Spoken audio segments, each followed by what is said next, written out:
If cursing is a sign of intelligence, then these two are brilliant. Meet award-winning radio show hosts Jonna Spilbor and Keryl Pesce as they interview smart people, offer up a tidbit or two of advice, and threaten to kick your ass if you don't think positive. It's Happy Hour, live straight up, with a twist. Alcohol may or may not have been involved in the making of the show. Please watch responsibly.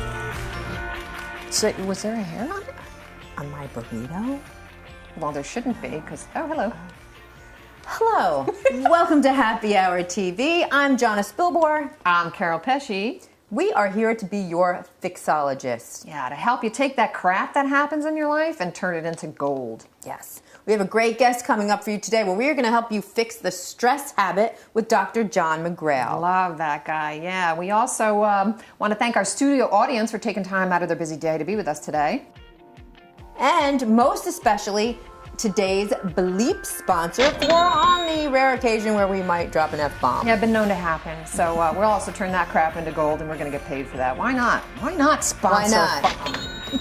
You might also notice somewhere in our studio, the one, the only, a Bradley Cooper. Now, he might not actually be here live, but he will be here in spirit as he is in every fucking show.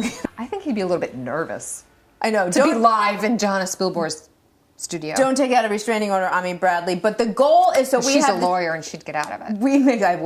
We make fun of this little segment because really what we're trying to do is attract Bradley Cooper into the studio and on the show one of these days through the law of attraction. So by being obsessive stalkers about it. And having a little cardboard cutout of him somewhere. Somewhere, yeah. So if you comment below, if you can find Bradley Cooper, he's going to appear somewhere in every show. Every time. So, all right, so before we get on with our great guest, Dr. John McGrail. And stress, we've got our... We're going to talk some crap. Crap, yeah, because we do like to talk crap sometimes. So this is our... sometimes we'll make a martini, and sometimes we can pull things to talk about out of this jar. So do you want to... Yeah, you want me to do the honors for this show? All right. Okay, what's our crap topic for the day? Okay. And it is... We already talked crap. Our crap topic for the day is a Bradley Cooper. Oh, it is. So let me ask you something. All right. So say the day does come, because I have a feeling you're a master at the law of attraction. You really are. You get it in your head, and you want something, and you make it happen. Right. So and we can all do that, by the way. Let's just imagine. Yeah. You're in Manhattan sometimes. So let's imagine you're in a restaurant, and you spot Bradley Cooper. Oh. How are you going to handle that? Okay, first, I will throw up a little bit in my mouth. Then go brush your teeth. Right. Then, all right, so this is a great question because I talk You gotta a be lot prepared. of shit. I like, know, oh, you gotta be Bradley prepared. Like but, if fucking Bradley Cooper shows up. But it's different. Okay, so through the law of attraction, if Bradley Cooper showed up in here, it would be a totally different story. I would be completely relaxed. But if you see somebody that you admire out in public, it's totally different. What? You would be completely relaxed. That's code for dry humping him. Anyway, go on. Oh, no. I would be a lot less nervous because he would know what he's getting into if he walked in this room. He's just enjoying a, latte, and I happen to spot him doing that. Like, you have to be... I worry about celebrities because you don't want to be a nuisance. You want to get on their speed dial. You don't want to be a nuisance, but you cannot possibly be in the same room with Bradley Cooper and not taking advantage of that shit. But wait, because I did see Bradley Cooper in The Elephant Man, where he comes out in the opening scene wearing nothing but, like, underwear, and I didn't rush the stage. I wanted to, got it. But I didn't. I think you should pull the attorney card. I think you should say... you're served. No, that would get his attention. If I had like a fake envelope with papers and I saw him in a restaurant, I'm like, "Hi, are you Bradley Cooper?" I guess I am. It's like, with boom, boobage pictures inside. No, hand me a card. Say, "Excuse me, Bradley, I'm an attorney. Do you have a second?" Yes. And just take it from there. He says, and when he says, "No, I actually don't. Please call my lawyer," I go. Is that what I do? You wipe the drool and you call me, and we come up with a backup plan. All right. Here's what we're going to do. At some point in a future show, I want to hear from you. What should one do if they spot a celebrity upon whom they have a crush out in a restaurant? Right. Do we fake serving them with legal papers, or do we handle it in some other way? That's a really good question. That is a good question. All right. I want to know. Somehow I think you're because it's gonna going to handle that. happen. I want to know. All right, perfect. All right, we got some more good stuff coming up. So coming up, we're going to be talking with a great guy. We love this guy, Dr. John McGrail. He's the author of The Synthesis Effect. He's a renowned clinical hypnotherapist, self-improvement expert, and a spirituality teacher who promotes and teaches a very simple precept. Life is supposed to be fun. He has helped thousands of clients and students from all walks of life find their fun in his clinical practice and self-improvement motivational seminars and workshops. And he's also the author of one of my very favorite books, The Synthesis Effect. Welcome to our show, Dr. John. Thank you, Dr. John. Nice to see you again. Yeah, you're looking good there. Yeah. How are we looking? You guys are beautiful as always. Two of my most favorite beautiful.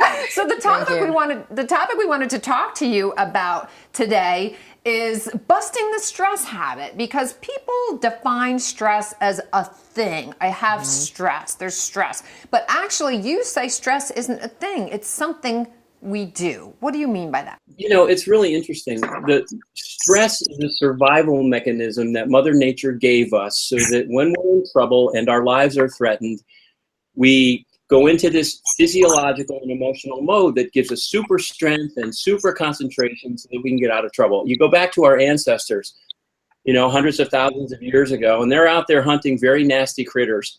And the critter turns the table on them. Stress is to help us get away from the saber-toothed tiger. But today, we don't face saber-toothed tigers anymore. And what's happened is that as a society in Western culture, we're constantly bombarded by negativity and lack. And so the stress mechanism has gotten way imbalanced. And it is something we do. It's a feeling, and it's a terrible feeling, but most of our stress is unnecessary. We've talked about this before, I think, but one of my favorite books, it really helped me turn my life around, because we're all subject to this, and it's very easy to fall victim to it. But there was a guy named Richard Carlson, a psychologist, who wrote a book back in the 90s, I believe it was, called Don't Sweat the Small Stuff. Yeah. Oh yeah, the beautiful thing is when you realize that most of the stress you're feeling is completely unnecessary, is that you get all that energy back. You can reinvest it. I've got this little technique I use all the time for myself, and I teach my clients. When you're starting to feel that feeling, just stop for a second, take one deep breath and say, okay, in the big scheme of things, is this worth my energy? Am I going to be worried about this a year from now, 6 months from now, a month from now, 2 weeks from now? And you know, 99.9% of the time, the answer is no. And if it's no, then damn it, let it go. That's right. And so it's really, so all there ever is stimulus. There's things coming at us, and then there's our chosen responses to it, how we look at it and how we choose to respond to it. I think most of us look like stress is an external thing. It's something around us, but it's actually something within us. It's how we're reacting, right? Yeah, well, you know, you just said two magic words, Keryl, responding and reacting. And what happens is, because we are so inundated with negativity in our society 24 hours a day, 7 days a week, wherever you turn, what happens is we get programmed literally to react with a stress response. When you respond, that's when you're asking that question. Is this really worth all the energy I'm about to put in it? Is it worth a stomachache? Is it worth a headache? Is it worth a heart attack or a stroke? Because that's where it comes from. So yeah, what I teach my clients and my students, and we've talked about this before on the radio show, is I teach them to respond rather than to react. And when you do that, you take control. And when you take control, guess what? You're not stressed out anymore. Now, if it's life and death, if there's a saber-toothed tiger looking you in the eye, then it's worth getting stressed about. But other than that, So wait, so then Dr. John, is it possible to also teach people, instead of how to respond to stress, to not have the stress response at all? Is it possible to get to that point? Well, it is possible to eliminate unnecessary stress almost completely.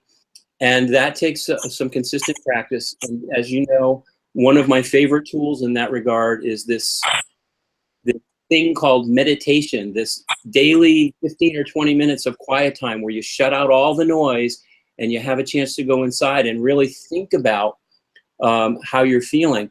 If you do that consistently, it's amazing how how easy it is to balance your energies, eliminate most of the unnecessary stress in life. We wouldn't want to completely eliminate it because it is a survival mechanism, and sometimes it is appropriate. It's a funny thing. I mean, we tend to think that we are our most intelligent and productive selves when our thoughts are always going, because I've got to figure it out. What do I need to do?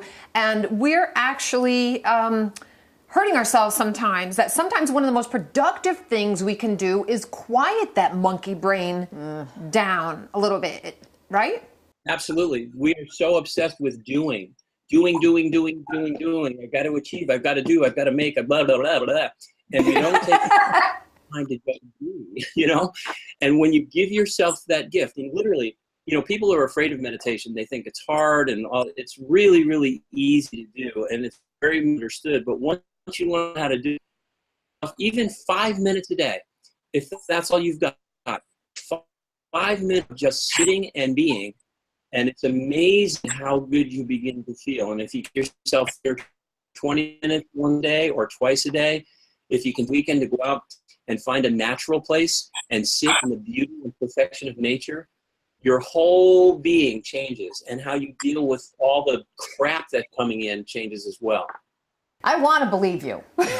I truly want to believe you, Dr. John. I have tried to meditate because it's, all right, here's my opinion of meditation. It sounds like it's easy. You just sit there and you shut the hell up, and 5 minutes later you get up and you do your thing. But when I sit there and I try to shut the hell up, I have so many things zooming through my head. It's like, this is useless. And then I stop. How do you fix that? The thing is, it's not something you fix, and that's what trips so many people up.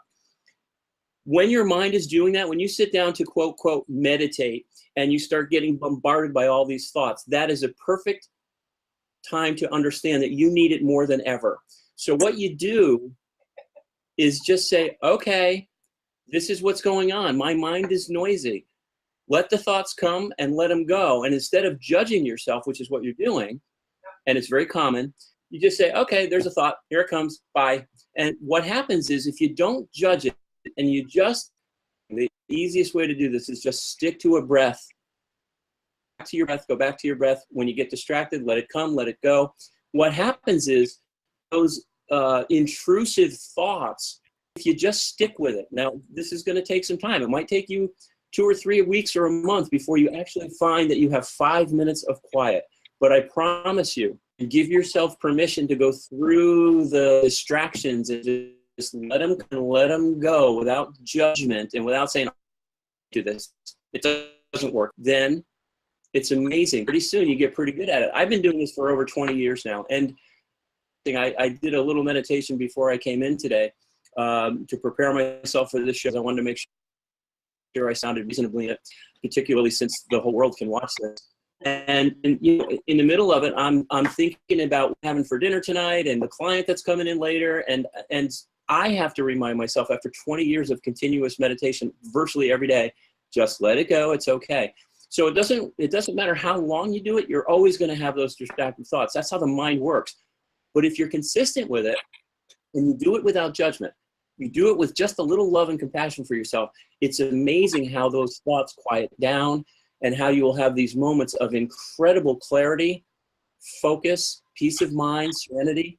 And that's when you balance your energies back, and all the stuff that is, quote unquote, stressing you out isn't so stressful. We get caught up in being our thoughts. And I think if there's one thing, because we don't want to make this hard, we want to make it easy for people. It's like anything new. When you first learned to drive a car, it took a lot of conscious effort. But when you first make a decision to change your thought patterns, at first it's going to seem awkward and work. Over time, it just becomes a new habit, a new way of thinking. If the one thing you take away from this conversation is to realize you are the one that gets to control what's going on up there. And if you just started by being the observer, raise your awareness to what's going on up there and say, no, wait a minute, there I go again. Absolutely. I teach that to every single client I work with. And when I started incorporating a meditative practice into my hypnotherapy practice, which was sort of the genesis of my synthesis process, that's when people really started to get it. I have never, ever had a client, and this is over 15 years now, say, you know what, I don't like this. Everyone that commits to it and does exactly what you just said realizes it's their mind. You know, we own our minds, and we can let them run amok, or we can take control. Every single person I've ever taught this to, and I teach it to everybody I work with, has said, I can't believe how great I feel. It may take a week or 2 or 3 before it really starts to kick in, but it always does. So you're absolutely spot on with that. I'll go on. So what you're saying, Dr. John, is that meditation should be as much a part of our daily routine as brushing our teeth. Absolutely. Oh, I got a lot of work to do. And you know what? Think about it like, you know, we brush our teeth to keep them clean and shiny. So if we meditate, easy. we can keep our brain clean and shiny. So yeah, way to go.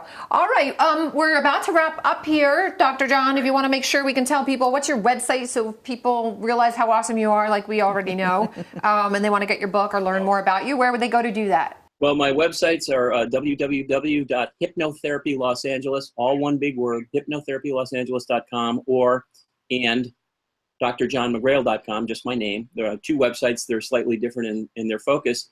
And thanks for letting me plug my book, shameless plug, The Synthesis Effect, Personal Power and Transformation. That's available on Amazon or barnesandnoble.com in paperback and ebook. You know, I have the synthesis challenge. If you give me a second, if anybody out there buys my book and reads it and does the program the way I set it up, it's very easy. It just takes a little commitment, like we talked about.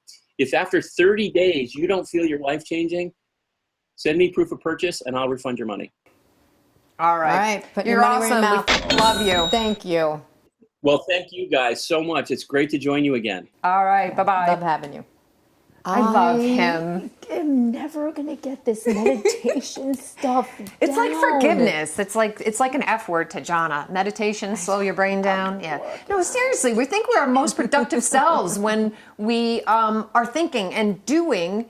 And sometimes, if a little of the quieting, we're going to get into touch with some more intelligent parts of ourselves and be more effective in the work that we do. So do. Yeah. Do. I have to figure out this meditation shit. Yeah. Good luck with that. I know. Yeah, I know you. So let's come back with my favorite segment, me and her on the loose.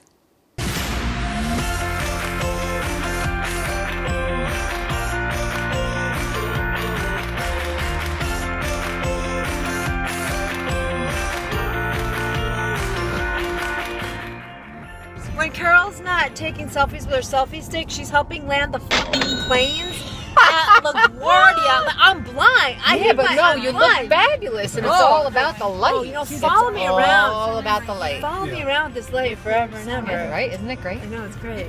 So beauty is not in the eye of the beholder after the age of 39. Beauty is in the eye of your lighting guy after the age of 39. We know this. This is so interesting. This is the first time I've heard you say an age other than 29. What? Wait, So what? that's Did I say? You said 39. All right, let's be realistic. 29, Well, that 39. happened overnight, but anyway. 39 is Yeah. the new 29. Lighting can be evil, and lighting can be your best friend. Yes. Right? Isn't it great? I know, it's great.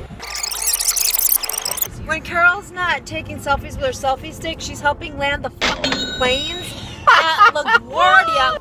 What's up with you landing planes? That's what happens on the end of the ride when there's just a little bit too much of the red Solo Cup stuff happening. So my little lighted phone that was supposed to make us look 29 apparently looked to Jonna like the runway at an airport. I'm blind. It has a dimmer switch. She didn't know where to find it. But we looked good. Who cares about That's the all that matters. Land a plane, look great. That's right. Life is good. So we're in the back of my car. We finally have the pink feathers cleaned up. That's we're making progress, but we picked up our friend Jeannie Kelly. Yeah, we did. There she Where's is. Jeannie Kelly? Hello. Oh, my teeth look really white. There's this obsession you guys have with teeth. What's up with that? They're all original. Oh, proud of that. Shut up. I didn't pay for these. Listen, All of them. sometimes you're born with really good ones, and sometimes you have to buy them later in life. It's Exactly. okay. It's okay. Exactly. No. These are mine. They are mine. These are mine too. Look, my teeth look really white. Yeah, you know what? We're It's all about the light, right? Really is all about the lighting. Hey! David's penis is going to be 20% larger on Monday because of the supermoon. Yeah, maybe. What's going to be bigger? What? I don't understand. Say it again. Speak clearly. What's going to be bigger? I don't. What? What is going to be bigger on Monday? What? How does that happen? Why? Why? See what I have to do. Hi girls, congratulations on your new project. I'm really excited for you, but I just have a question. You wanted to videotape me, I took you out to dinner and paid the bill, and we did all those videos, and then you show me your project and I'm not even fucking in it.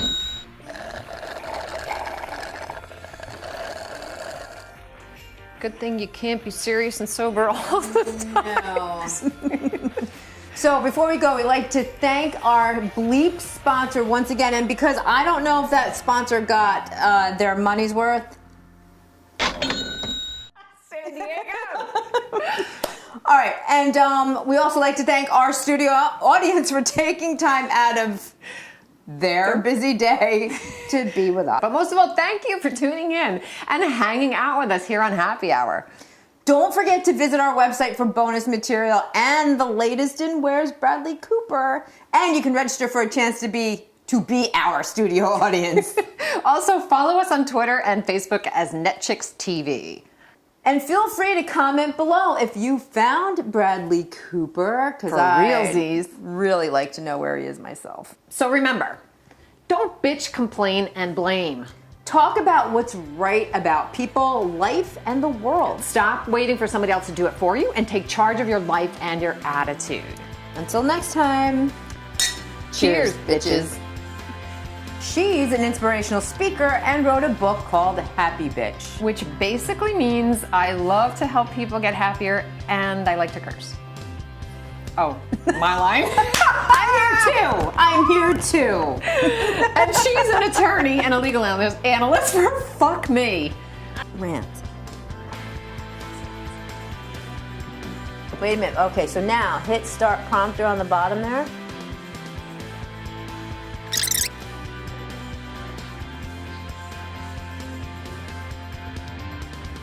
Wait a minute, okay, so now hit start prompter on the bottom there.